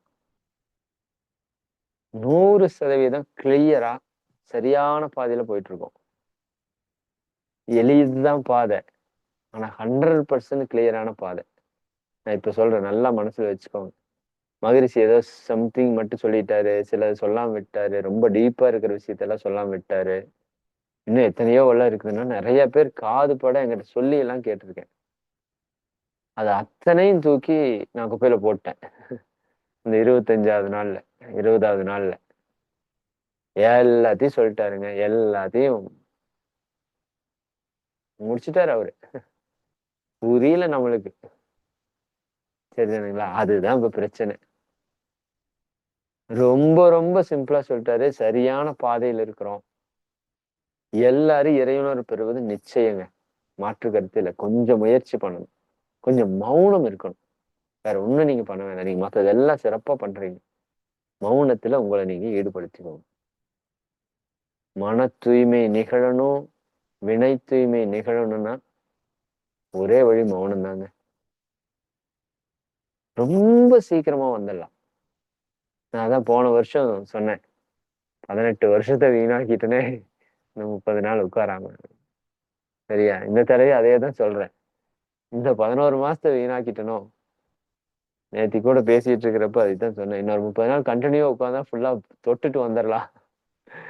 ஃபுல்லா முடிச்சுட்டு வந்துடலாம் அப்படின்னு. அப்படி கூட எண்ணம் இருக்குது. ஏன்னா குருஜீஃப் அவங்க சொல்றப்பதான் சொல்லுவாங்க, உன்னை உணர்ந்துரு முதல்ல, அப்புறம் என்ன வேணா செய். சரிதானா? முதல்ல உன்னை உணர்ந்திருப்பா. அதுதான் நீ வந்த நோக்கம். அப்புறம் நீ என்ன வேணா செய்ய, உன்னை யாரு என்ன கேட்க போறான்? வந்த வேலை முதல் வேலை முடிச்சிரு அப்படின்னு அவர் சொல்லுவார். அந்த மாதிரி. ஆனா ஒரு பக்கம் கடமை செயல் அப்படிங்கிறதையும் மகரிஷி வந்து ரொம்ப ஸ்ட்ராங்கா சொல்லியிருக்காங்க.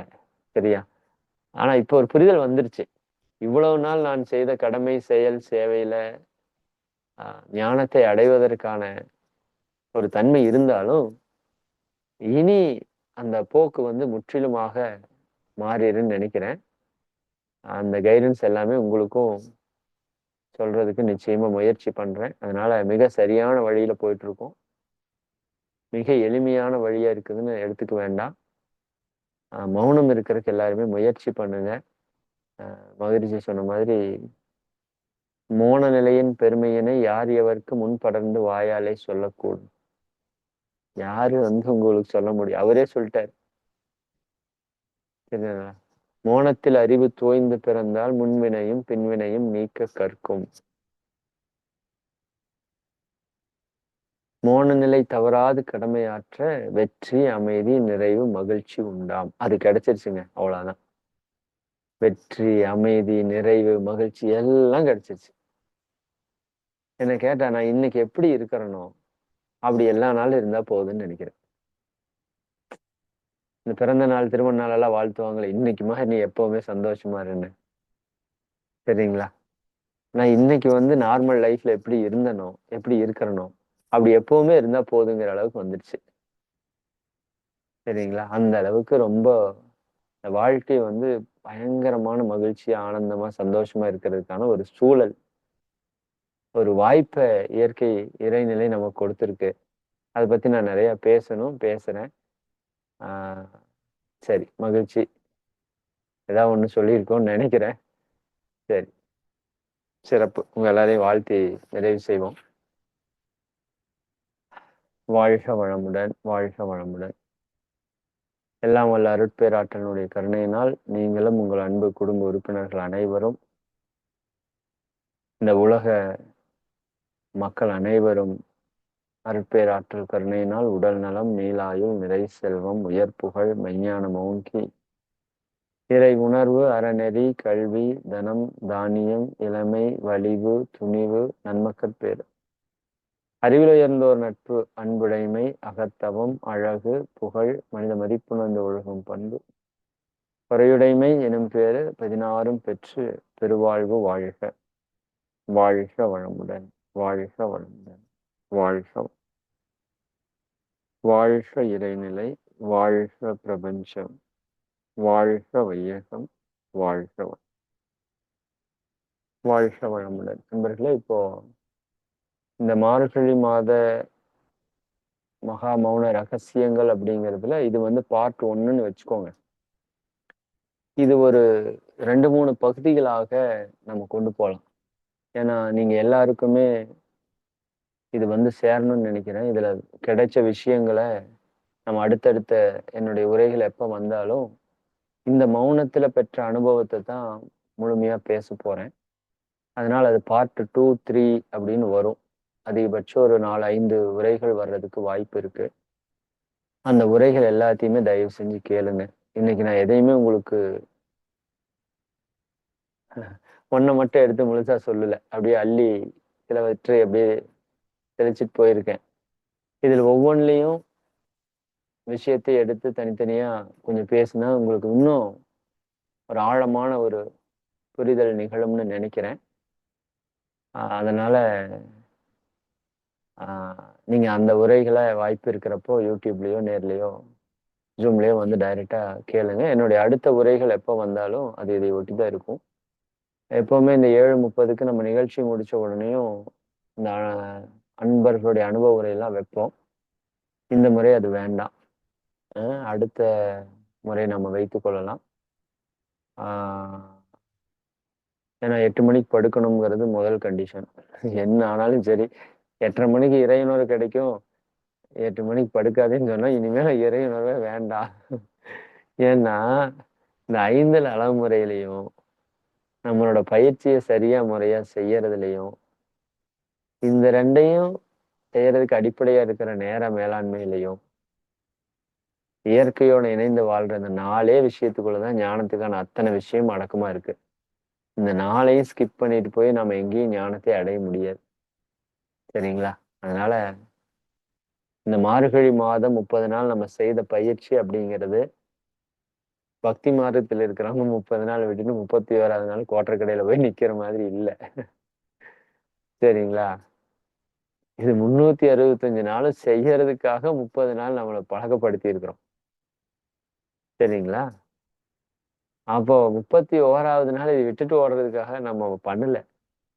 30 நாள் என்னை டியூன் பண்ணிட்டேன். புரியுதா இல்லைங்களா? 30 நாள் என்னை பழக்கப்படுத்திட்டேன். அப்ப இந்த பழக்கம் சுடுகாடு வரைக்கும் வரணும். சரிங்களா? 365 நாளும் மார்கழி மகாவிரதம் இருக்கிறவன் தான் ஞானி யோகி. புரியுதா இல்லைங்களா? அப்ப ஏதோ முடிஞ்சிருச்சு அப்படின்னு எடுக்க வேண்டாம். அதனால நீங்க தொடர்ந்து பயிற்சி செய்யுங்க. தொடர்ந்து 5 அளவுமுறை ஸ்ட்ரிக்டா கடைபிடிங்க. நல்லதுன்னு தெரிஞ்சிருச்சா உயிரே போனாலும் அதை விடாதீங்க. கெட்டதுன்னு தெரிஞ்சா அதை செய்ய வேண்டாம். சரிங்களா? 5 அளவுமுறை கடைபிடிங்க.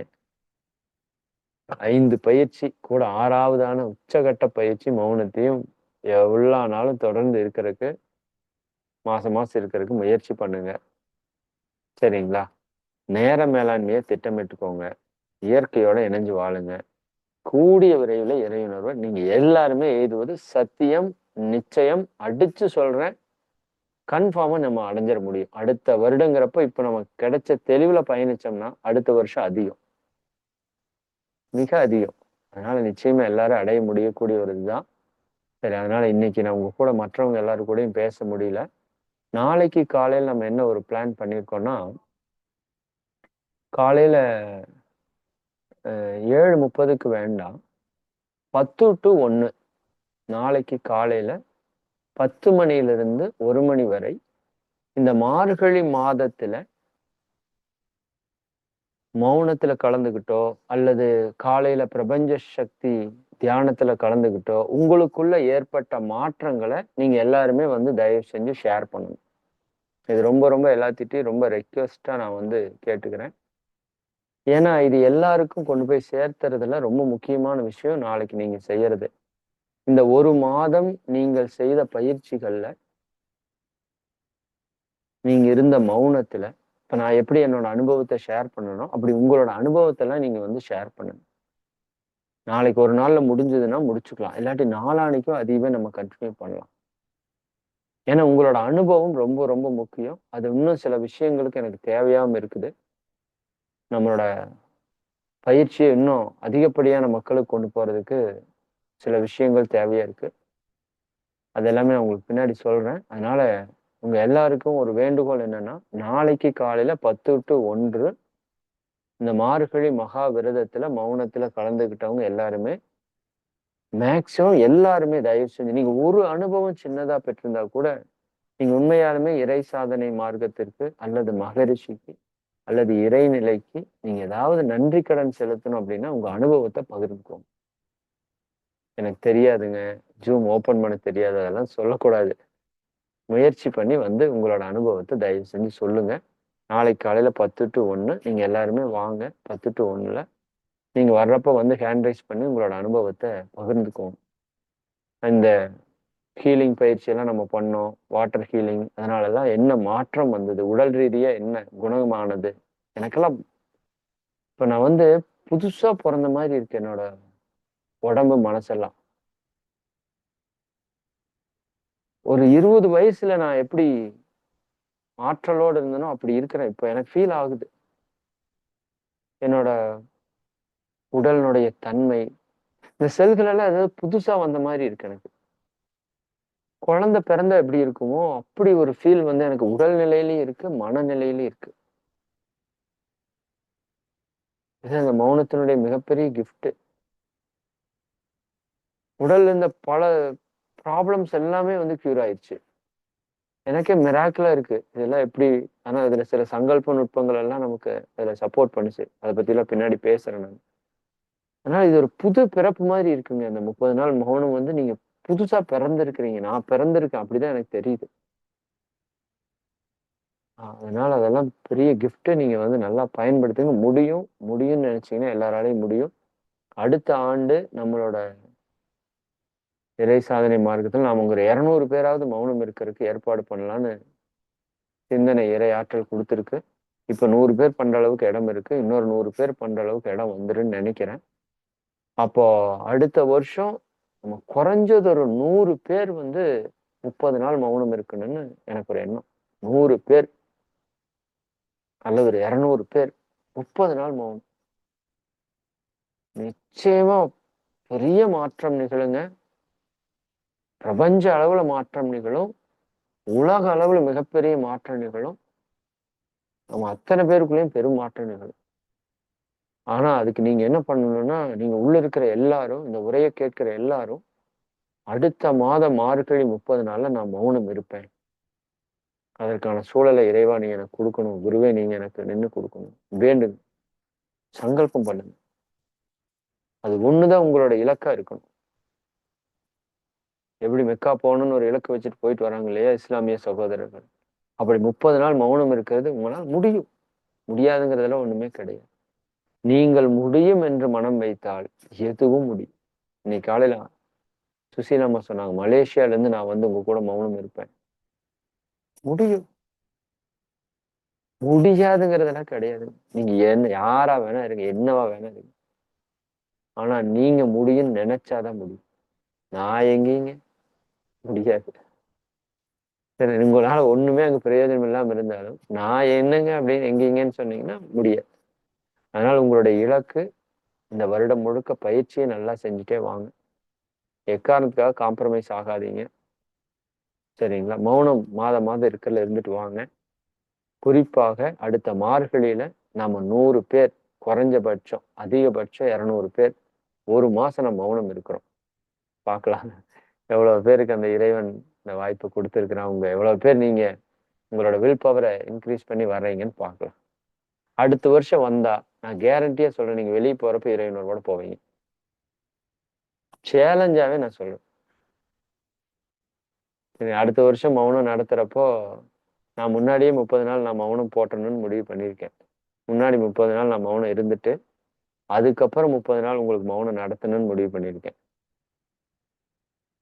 சரிங்களா? அதனால அடுத்த வருஷம் வந்தா கன்ஃபார்மா என்லைட்மெண்ட்டுங்கிறது எனக்கு உள்ள இருக்கிற உணர்வு சொல்லுது. சரிங்களா? பார்ப்போம். எல்லாம் நான் சொல்றது இல்ல, அது சொல்லுது. சரிங்களா? அதனால நிச்சயமா நடக்குன்னு நம்புங்க. அடுத்த வருஷம் 2025, 26 என்லைட்மெண்ட் இயர் அப்படின்னு வச்சுக்கோங்க. அதுக்கு இப்ப இருந்தே நீங்க தயாராகணும். அதுக்குன்னு இந்த 11 மாசம் குப்புறப்படுத்தி தூங்கிட்டு சரிதானா? அப்புறம் வந்து நான் என்லைட்மெண்ட் ஆகணும்னா அது நடக்குமான்னு எனக்கு தெரியல. ஆனால் இந்த 11 மாதம் பயிற்சி பண்றவங்க நிச்சயமா என்லைட்மெண்ட் ஆகும். இறை உணர்வை பெற்றே தீர்வும். நீங்க வாங்க, பண்ணியே காட்டுவோம். சரிங்களா? கூட்டமாக ஞானியாவும் ஓஷோ சொல்லுவார்.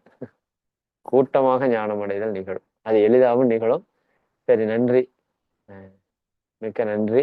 சிறப்பா செய்வோம். காலம் கருதி நான் நிறைவு செய்யறேன். அம்மா நீங்க வாழ்த்து நிறைவு பண்ணிருங்க. வேற ஏதாவது அன்பர்கிட்ட பேசணும் நாளை காலையில 10 to 1 நான் முழுசா இருப்பேன் ஜூம்ல. நீங்க வாய்ப்பு இருக்கிறவங்க உள்ள வந்து கலந்துக்கலாம். நன்றி, ரொம்ப நன்றி. வாழ்க வளமுடன். ஐயா நன்றிங்க ஐயா, மிக்க நன்றி. ஐயா, உங்க மார்கழி மாதம் முழுவதும் இந்த ஒரு மாத காலம் எத்தனை தடைகள் வந்தாலும் எண்ணிய முடிதல் வேண்டும் அப்படி அந்த வகையில அந்த திண்ணிய நெஞ்சத்தோடு அந்த தடைகள் எல்லாம் எதிர்த்து தொடர்ந்து மௌனம் கடைபிடித்து அந்த பெயர்பட்ட ஒரு மகா மௌனத்தோட மகா ரகசியங்கள்ல ஒரு சில ரகசியங்களை மட்டும் இன்னைக்கு நமக்கு ஐயா அவங்க கொடுத்தாங்க. அந்த மௌனத்தின் மேன்மையும் எண்ணத்தோட வலிமை, நாம அந்த எண்ணத்தை ஸ்ட்ராங்கா போட்டா அடுத்த வருஷம் நாம எல்லாமே ஞானி தான் அப்படின்ற அந்த எண்ணத்தோட வலிமை வல்லமையும் மௌனத்தின் மேன்மை இதெல்லாம் ஐயா சொல்லியிருக்காங்க. ஞானம் பெறுவது வந்து ஒரு நொடியிலே நமக்கு கிடைக்கும். அந்த குதிரை மேல ஏறுறது அந்த ஒரு உதாரணம் சொல்லி நமக்கு சொன்னாங்க. ஐயா வந்து இந்த மௌனத்துல ஹைலைட்டா ஒண்ணு சொன்னாங்க. அதெல்லாம் கொஞ்சம் நம்மளும் அதை சிந்தித்து தான். ஆனா அது வந்து நம்ம அந்த இன்ஃபர்மேஷன் தகவலை தெரிஞ்சு அந்த தெரிதல்ல தான் இருக்கிறோம். ஐயா அவங்களுக்கு வந்து ஒரு ஸ்பார்க் வந்து அந்த கன்ஃபர்மேஷன் எனக்கு ஆச்சு அப்படின்னு சொன்னாங்க. இது ரொம்ப மிகவும் எளிமையாக உள்ளது, உங்களுக்கும் அது கிடைக்கும் அப்படின்னு ஐயா மறுபடியும் சொல்லும்போது ஒரு நம்பிக்கை எங்களுக்கும் கிடைக்கும், நாங்களும் ஞானம் பெறுவோம், நாங்களும் மௌனத்துக்கு நாங்க எல்லாம் ஒண்ணா வந்து உட்காரணும்னு நாங்க பிளான் பண்ணியிருக்கிறோங்க ஐயா. ஐயா அப்புறம் அந்த 2 புத்தகம் சொன்னாங்க, ஞானமும் வாழ்வும் மனவளக்கலை தொகுப்பு, இது 2ம் படிக்கணும். அப்புறம் 5 அளவு முறை, அதை சரியா கடைபிடிக்கணும். மௌனம் தான் நமக்கு இருக்கணும் நம்ம பிளான் பண்ணாலும் மௌனம் நம்ம இருக்க மாட்டேங்கிறோம். அப்ப அந்த மௌனம் நம்ம இருக்கணும். தற்சோதனை அவை மொழிலேருந்து அந்த தற்சோதனை மௌனம் நம்ம சேர்த்துக்கிடணும்னு சொல்லியிருக்காங்க. சிறப்பா இன்னைக்கு நமக்கு இந்த மௌனத்தின் மகா ரகசியங்களை பற்றி சொன்ன இறை ஆசிரியர் இறை மதன் ஐயா அவர்களை நாம் துரிய நிலையில் நின்று வாழ்த்தி மகிழ்வோம். இறை ஆசிரியர் இறை மதன் ஐயா அவர்கள் வாழ்க வளமுடன். இறை ஆசிரியர் இறை மதன் ஐயா அவர்கள் வாழ்க வளமுடன். இறை மதன் ஐயா அவர்களும் அவர்களின் உலக குடும்பத்தினர்கள் அனைவரும், உலக குடும்ப உறுப்பினர்கள் அனைவரும் அருட்பேராற்றல் கருணையினால் உடல் நலம், நீல் ஆயுள், நிறை செல்வம், உயர் புகழ், மெய் ஞானம் ஓங்கி அனைத்து மக்களும் ஞானம் பெற வாழ்க